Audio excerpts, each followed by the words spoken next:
Thank you for choosing MyHealthChecked. This video will explain how to take a rapid test for thyroid. Before you start, please read the instructions, including the precautions listed in the leaflet.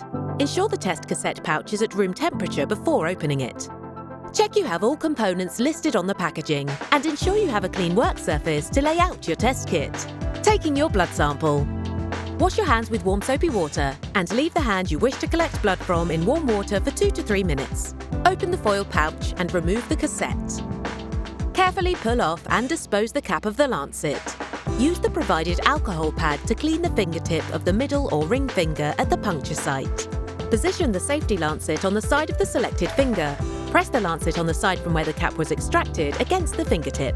Wipe away the first drop with a clean tissue. Pick up your blood dropper and without squeezing it, place it in contact with the blood. The blood will migrate into the dropper. Try and avoid letting air bubbles into the dropper.